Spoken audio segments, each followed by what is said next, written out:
Good news. God already factored in our stupid when he gave us the law. In fact, right here in the book of Jeremiah 31, he says right here, thus says Yahweh, if heaven above can be measured, which you can't measure it, and the foundations of the earth searched out beneath, I will also cast off all the seed of Israel for all they have done, says Yahweh. So those of you who say that Israel sinned, so therefore they lost the right to the covenant and it was given to the Gentiles, you don't know the Bible. Right here he says, excuse me, if you can measure the heavens and you can measure the foundations of the earth, then you can cast off Israel. He said, they're going to mess up. They're so stupid. We're going to mess up. I'm a Jew, so I can say we are stupid. Okay, so we messed up. Israel messed up. But that didn't mean he cast us off. In fact, he went to great lengths and he said, look, I'm going to send my son to make sure this promise to you comes true. Let's look at a few places.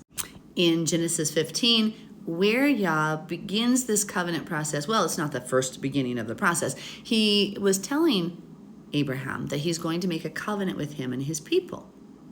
And he says, let's cut a deal, right? He says, let's cut a deal. So get all these animals, the 3-year-old heifer, 3-year-old female goat, a 3-year-old ram, a turtle dove, a young pigeon, split them in half, and then place them on each side. So in ancient Israel, Jeremiah talks about this as well. What they would do is they would take the animals that they were offering to secure this cutting of a deal. The word for covenant the word for covenant is brit, which insinuates to cut a deal. So just to clarify that. So they would take these animals and they would put one over here and one over here, and see how there's a pathway here. Now that pathway would fill up with the blood of the animals. A little bit gruesome sounding, but it's not. Just bear with me. And this is what Yah tells him to do. And see, Abraham does this, Abram does this. He cuts the animals, places them here and here, and there's blood flowing. Now, in ancient Israel times, and according to even Jeremiah as he explains it, oftentimes the people who are making the covenant, the two little people that are making this agreement, would both walk through the blood to say, I would rather die than break my promise to keep the words of this covenant, this agreement. But let's look at what actually happens with this agreement.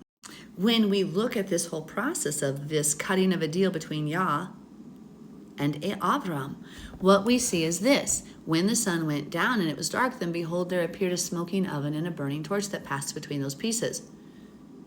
Avram didn't walk through the blood. Who did? Who went through the two pieces, or the two pieces of each of those animal sets? It was a smoking oven and a burning torch. And on that same day, Yah made a covenant with Avram and said, to your descendants, I have given this land from the river of Egypt to the great river. Now, he prophesied up here that your descendants are going to go to Egypt and I'm going to save them. And we just read in Jeremiah 31, he says, yep, and they're even going to mess up and I'm going to try harder to save them. You can't break my covenant. You cannot break the deal I made. Well, how do we know that?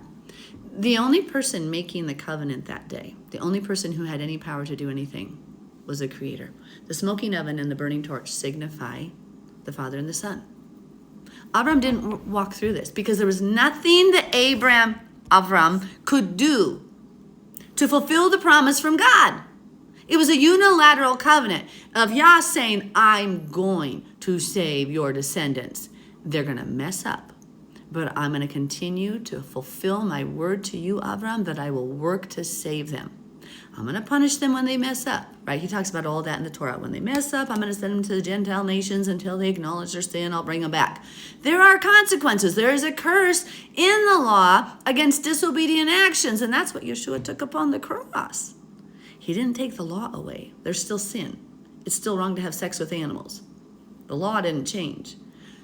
But Yeshua paid the price. And right here is the part of the prophecy of that. There are so many prophecies before this about it. But right here, we see that Father says, I'm making a unilateral covenant with you, Abraham. You can do nothing, but I'm going to die before I break my word to you. Whoa! Let that hit you. So those of you speaking blasphemy, saying that God did away with the covenant to Israel, you're speaking blasphemy, by the way, when you say that. Because God said, I'm going to die to keep my word to you, Abraham. I'm going to die to keep my word to you. And who did he die? Who died for us? The Son. Abraham was going to sacrifice his son, And he heard, Avram, Avram, and he looked. And there was the ram in the thicket, and that ram was symbolic of Yeshua. That was the Father saying, I am going to provide my Son to make sure this covenant is secured. He goes, I will die before I break my covenant to you. So those of you who say he changed his mind, you are speaking blasphemy. Now, let's look at something else. Here we see in Jeremiah 31, remember the same place where we just read, where God said, if you can measure heaven above and the foundations of the earth, then I'll cast Israel off. He says that. And right before he said that, he had said this, look, I'm going to make a new covenant with the house of Israel and the house of Judah. This word new does not mean new like a Greek mindset. In fact, I've done a video on that. Solberg is lying to you, because very clearly this word renew in Hebrew doesn't mean the same thing it does in Greek. Every month, this word new, chadash, is the same word used for the new moon. Do we get a physical noon rock in the sky every month? No, it's a renewal of the moon phases. In 1 Samuel, we see this as well. They renew the covenant. We see this in Isaiah where he's going to renew our strength. Okay, in Hebrew, there's a renewal of the covenant. And notice how we can prove that. Look at, it's not according to the covenant I made with their fathers in the day they took them by the hand to lead them out of Egypt, right? The covenant with which they broke. What was that covenant? Written on stones. But this is the covenant I will make with, oh, wait a minute, the same people, the house of Israel. Oh, same peoples with this covenant. It says Yahweh, I will put my law in their minds and write it on their hearts. Oh. So the renewal is that he's like, I'm going to work so hard to save you, and I'm going to help you win through the blood of my Son. I'm going to initiate this new covenant where I now give you the Holy Spirit to do what? Put my law, the same laws on your hearts and your minds. He didn't say, I'm going to give you different laws. I'm going to do away with the law. I'm going to make this covenant with Gentiles. He says, I'm going to make this covenant with the house of Israel. Hebrews 8 and Hebrews 10 clarifies, it reiterates this and says the same thing. It's with the same people, the same laws, not different laws, not new laws. He says, but now I'm going to help you to do it. Let's prove that in Ezekiel 36. In Ezekiel 36, he tells us, look, I'm going to take the house of Israel from all the nations where I scattered them. And then I'm going to sprinkle clean water on you. And you shall be clean. I will cleanse you from all your filthiness and from all your idols. Yep, like Christmas, Easter, Sunday worship. Okay, I'm going to give you a new heart and put a new spirit within you. That's this new covenant, the Holy Spirit. What was the Holy Spirit going to do? Write the law on our hearts and minds with the children of Israel. Gentiles, you're grafted in. You don't have to convert to become a Jew, but you are definitely grafted into the commonwealth of Israel. And don't boast against us Jews, by the way. Anyway, look. He's putting the new spirit within us. He's going to take the heart of stone out of your flesh and give you a heart of flesh. I'll put my spirit within you. Yep, that's what the new covenant is. And what? Cause you to walk in my statutes, and you will keep my judgments and do them. That's not what your pastor taught you. God says, I'm going to put my law in you and make you obey me. I'm going to help you succeed. I died to make this promise real. I don't change my mind. I'm not a man that I should change. Oh, that's in Malachi 3. He didn't change. He's like, I'm not changing, but I'm going to change you. Okay, this is good. So God doesn't change to meet our stupidity. God overcomes our stupidity through the blood of Christ. With his Holy Spirit, writes the law on our hearts and minds, and he empowers us to overcome. He empowers us to change. He doesn't change. He doesn't change. We have to change. And he helps us to change. And think of this. Yeshua died to hold back the wrath of God. So think of Yeshua's blood. It's like pushing that wrath back. See, the law. We broke the law. Therefore, we have consequences of judgment. Pretend these are little swords piercing us, right?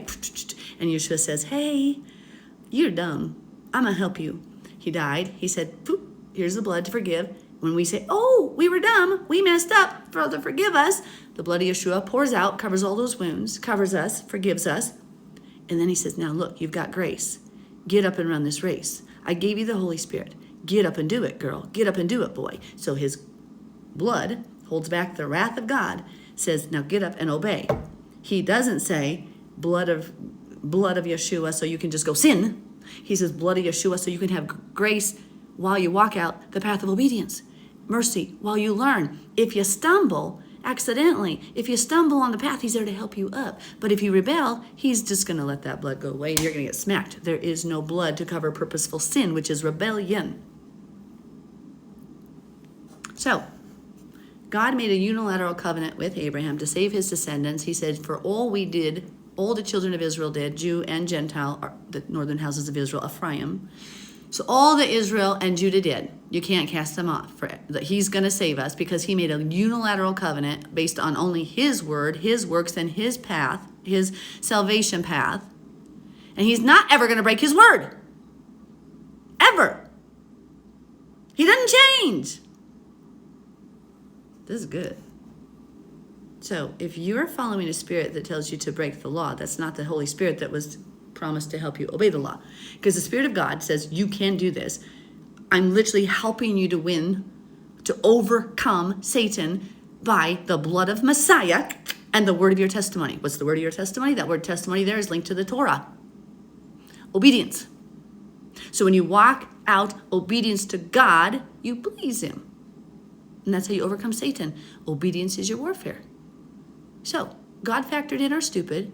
He said, look, you're so dumb you can't do this. I'm going to save you. I'm going to send my son to save you. And I'm going to help you win. Because I will never break my promise to you or your father Abraham. Boy, am I glad God doesn't change or change his mind. I love you.